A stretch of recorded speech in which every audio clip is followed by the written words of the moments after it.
On Mondays and Thursdays, I learn how to die. I call them my terminal days. My wife, Fernanda, doesn't like the term, but a lot of people in my family died of melanoma cancer, and my parents and grandparents had it. And I kept thinking one day I could be sitting in front of a doctor who looks at my exams and says, "Ricardo, things don't look very good. You have 6 months or a year to live." And you start thinking about what would you do with this time. And so you say, oh, I'm going to spend more time with the kids. I'm going to go visit these places. I'm going to go up and down mountains and places, and I'm going to do all the things I didn't do when I had the time. But of course, we all know these are very bittersweet memories we're going to have. It's very difficult to do. You spend a good part of the time crying, probably. So I said, I'm going to do something else.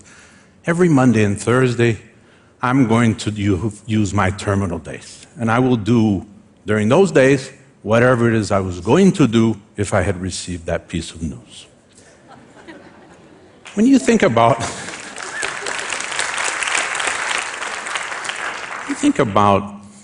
the opposite of work, we many times think it's leisure, and we say, I need some leisure time and so forth. But the fact is that leisure is a very busy thing. You go play golf and tennis, and you meet people, and you're going for lunch, and you're late for the movies. It's a very crowded thing that we do. The opposite of work is idleness. But very few of us know what to do with idleness. When you look at the way we distribute our lives in general, you realize that in the periods in which we have a lot of money, we have very little time. And then when we finally have time, we have neither the money nor the health.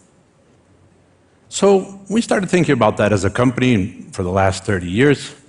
This is a complicated company with thousands of employees, hundreds of millions of dollars of business that makes rocket fuel propellant systems, runs 4,000 ATMs in Brazil, does income tax preparation for dozens of thousands. So this is not a simple business. We looked at it and we said, let's devolve to these people. Let's give these people a company where we take away all of the boarding school aspects of this is when you arrive, this is how you dress, this is how you go to a meeting, this is what you say, this is what you don't say, and let's see what's left. So we started this about 30 years ago, and we started dealing with this very issue. And so we said, look, the retirement, the whole issue of how we distribute our graph of life. Instead of going mountain climbing when you're 82, why don't you do it next week? And we'll do it like this. We'll sell you back your Wednesdays for 10% of your salary. So now, if you were going to be a violinist, which you probably weren't, you go and do this on Wednesday. And what we found, we thought, these are the older people who are going to be really interested in this program, and the average age of the first people who adhered were 29, of course. And so we started looking at this, and we said, we have to do things in a different way. So we started saying things like, why do we want to know what time you come to work, what time you left, etc.? Can't we exchange this for a contract for buying something from you, some kind of work? Why are we building these headquarters? Is it not an ego issue that we want to look solid and big and important and so forth, but we're dragging you 2 hours across town because of it? So we started asking questions one by one. We'd say like this. 1, how do we find people? We'd go out and try and recruit people, and we'd say, look, when you come to us, we're not going to have 2 or 3 interviews and then you're going to be married to us for life. That's not how we do the rest of our life. So come, have your interviews. Anyone who's interested in interviewing you will show up. And then we'll see what happens out of the intuition that rises from that instead of just filling out the little items of whether you're the right person. And then come back. Spend an afternoon, spend a whole day, talk to anybody you want. Make sure we are the bride you thought we were, and not all the bullshit we put into our own ads. Slowly, we went to a process where we'd say things like, we don't want anyone to be a leader in the company if they haven't been interviewed and approved by their future subordinates. Every 6 months, everyone gets evaluated anonymously as a leader, and this determines whether they should continue in that leadership position, which is many times situational, as you know. And so if they don't have 70, 80% of a grade, they don't stay, which is probably the reason why I haven't been CEO for more than 10 years. And over time, we started asking other questions. We'd say things like, why can't people set their own salaries? What do they need to know? There's only three things you need to know. How much people make inside the company, how much people make in somewhere else in a similar business, and how much we make in general to see whether we can afford it. So let's give people these three pieces of information. So we started having in the cafeteria a computer where you could go in and you could ask what someone spent, how much someone makes, what they make in benefits, what the company makes, what the margins are, and so forth. And this is 25 years ago.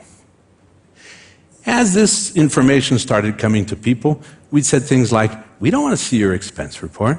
We don't want to know how much holidays you're taking. We don't want to know where you work. We had, at one point, 14 different offices around town, and we'd say, go to the one that's closest to your house, to the customer you're going to visit today. Don't tell us where you are. And more. Even when we had thousands of people, 5,000 people, we had 2 people in the HR department, and thankfully one of them has retired. And so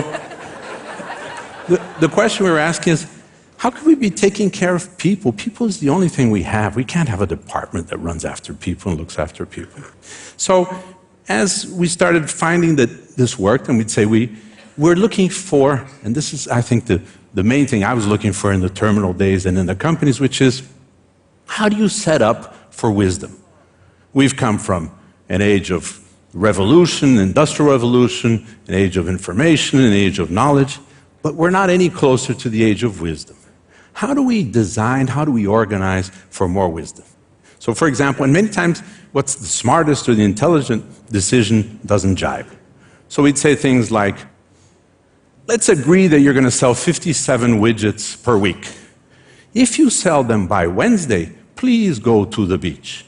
Don't create a problem for us, for manufacturing, for application. Then we have to buy new companies, we have to buy our competitors, we have to do all kinds of things because you sold too many widgets. So go to the beach and start again on Monday.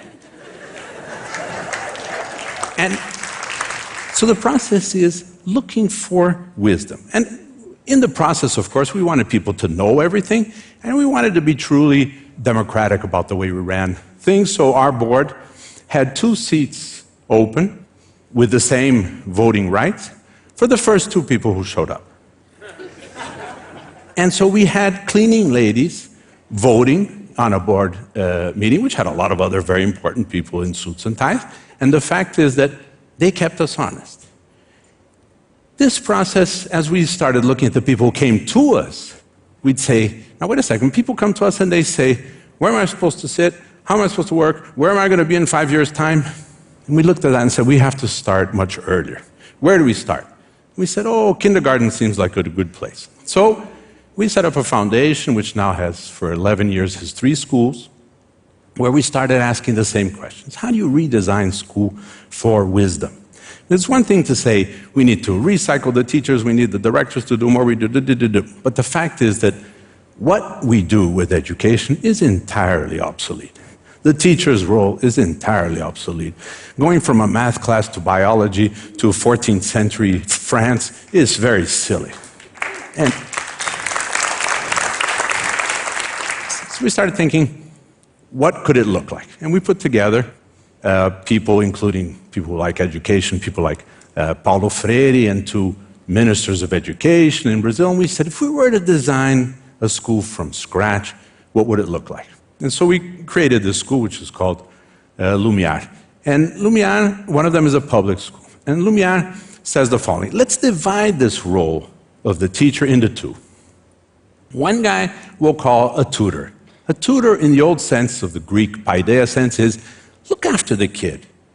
What's happening at home, what's their moment in life, etc. But please don't teach, because the little you know compared to Google, we don't want to know. Keep that to yourself. Now, we'll bring in people who have 2 things, passion and expertise, and it could be their profession or not. And we use the senior citizens, which are 25% of the population, with wisdom that nobody wants anymore. So we bring them to school, and we say, teach these kids whatever you really believe in. So we have violinists teaching math. We have all kinds of things where we say, don't worry about the course material anymore. We have approximately 10 great threads that go from 2 to 17. Things like, how do we measure ourselves as humans? So there's place for math and physics and all that there. How do we express ourselves? So there's place for music and literature, etc., but also for grammar. And then we have things that everyone has forgotten, which are probably the most important things in life. The very important things in life, we know nothing about. We know nothing about love. We know nothing about death. We know nothing about why we're here. So we need a thread in school that talks about everything we don't know. So that's a big part of what we do. Yeah. So over the years, we've started going to other things. We'd say, like, why do we have to scold the kids and say, sit down and come here and do that and so forth? We said, let's get the kids to do something we call a circle, which meets once a week. And we say, you put the rules together, and then you decide what you want to do with it. So, can you all hit yourself on the head? Sure, for a week, try. They come up with the very same rules that we had, except they're theirs. And then they have the power, which means they can and do suspend and expel kids. So that you don't, this is not just, we're not playing school, they really decide. And then in the same vein, we keep a digital mosaic, because this is not constructivist or Montessori or something. It's something where we keep the Brazilian curriculum with 600 tiles of a mosaic, which we want to expose these kids to by the time they're 17.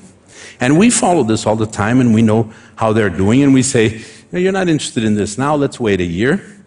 And the kids are in groups that don't have an age category, so that a 6-year-old kid who's ready for that with an 11-year-old, that eliminates all of the gangs and the groups and all this stuff that we have in the schools in general. And they have a 0 to 100% grading, which they do themselves with an app every couple of hours, until we know they're 37% of the way we'd like them to be on this issue, so that we can send them out in the world with them knowing enough about it. And so the courses are World Cup soccer or building a bicycle, and people will sign up for a 45-day course of building a bicycle. Now, try to build a bicycle without knowing that pi is 3.1416. You can't. And try any one of you using 3.1416 for something. You don't know anymore. So this is lost, and that's what we try to do there, which is looking for wisdom in that school. And that brings us back to this graph and this distribution of our life. I accumulated a lot of money. When I think about it, when you think and you say, now is the time to give back. Well, if you're giving back, you took too much.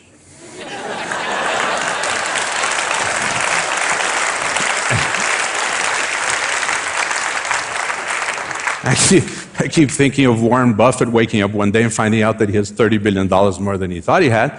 And he looks at it and says, what am I going to do with this? He said, let me give it to somebody who really needs this. I'll give it to Bill Gates. And my guy, who was my financial advisor in New York, he says, look, you're a silly guy, because you would have 4.1 times more money today if you had made money with money instead of sharing as you go. But I like sharing as you go better. I taught MBAs at MIT for a time, and I ended up one day at the Mount Auburn Cemetery. It was a beautiful cemetery in Cambridge. And I was walking around, it was my birthday, and I was thinking, and the first time around, I saw these tombstones and these wonderful people who had done great things, and I thought, what do I want to be remembered for?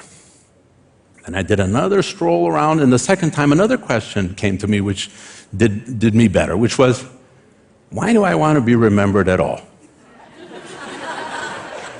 And that, I think, took me different places. When I was 50, my wife Fernanda and I sat for a whole afternoon. We had a big pit with fire, and I threw everything I had ever done into that fire. This is a book in 38 languages, hundreds and hundreds of articles and DVDs, everything there was.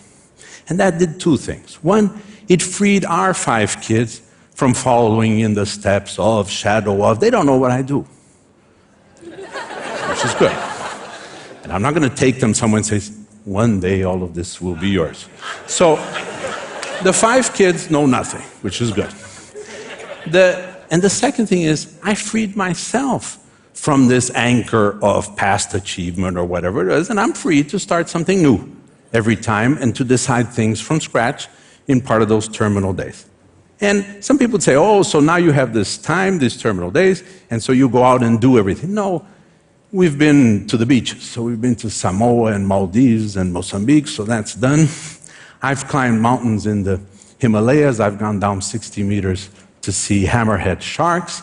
I've spent 59 days on the back of a camel from Chad to Timbuktu. I've gone to the magnetic North Pole on a dog sled. So we've been busy. And that's not, so it's what I would call today, what I like to call my empty bucket list. And with this rationale, I look at these days and I think, I'm not retired. I don't feel retired at all. And so I'm writing a new book. We started 3 new companies in the last 2 years. I'm now working on getting this school system for free out into the world, and I've found, very interesting enough, that nobody wants it for free. And so I've been trying for 10 years to get the public system to take over this school rationale, much as the public school we have, which has, instead of 43 out of 100 as their rating, as their grades, has 91 out of 100. But for free you can't, nobody wants it. So maybe we'll start charging for it and then it'll go somewhere. But getting this out is one of the things we want to do. And I think what this leaves us as a message for all of you, I think is a little bit like this. We've all learned how to go on Sunday night to go to the email and work from home. But very few of us have learned how to go to the movies on Monday afternoon. And if we're looking for wisdom, we need to learn to do that as well. And so it's basically what we've done all of these years is very simple, is use a little tool which is ask 3 whys in a row. Because the first why, you always have a good answer for. The second why starts getting difficult. By the third why, you don't really know why you're doing what you're doing. And so what I want to leave you with is the seed and the thought that maybe if you do this, you will come to the question, what for? What am I doing this for? And hopefully, as a result of that, and over time, I hope that with this, and that's what I'm wishing you, you'll have a much wiser future. Thank you very much.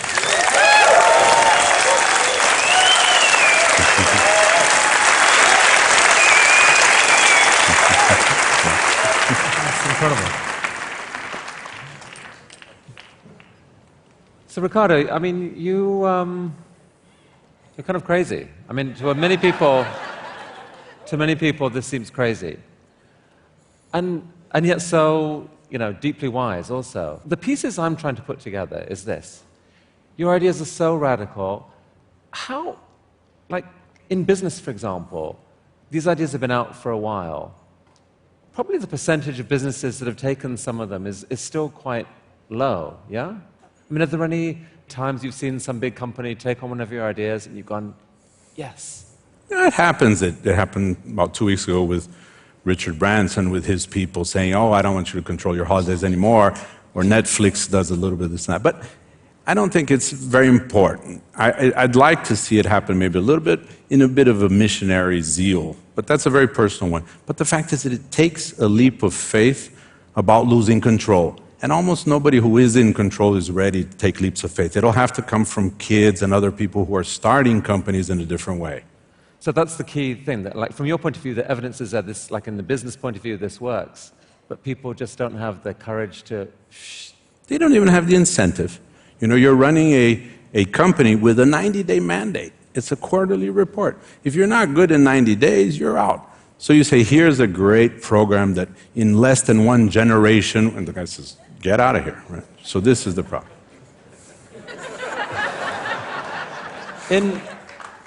What you're trying to do in education seems to be incredibly profound. I mean, everyone is bothered about their country's education system. No one thinks that we've caught up yet to a world where there's Google and all these technological options. So you've got actual evidence now that the kids so far going through your system, there's a dramatic increase in performance. How do we help you move these ideas forward? I think it's that problem of ideas whose time has come. And I've never been very evangelical about these things. We put it out there. Suddenly you find people, there's a group in Japan which scares me very much, which is called the Semlerists, and they have 120 companies. And they've invited me. I've always been scared to go. And there's a group in Holland that has 600 small Dutch companies that do this. It's something that will flourish on its own. Part of it will be wrong, and it doesn't matter. This will find its own place, you know. And I'm afraid of the other one which says, this is so good, you've got to do this. Okay, let's set up a system and put lots of money into it, and then people will do it no matter what, you know.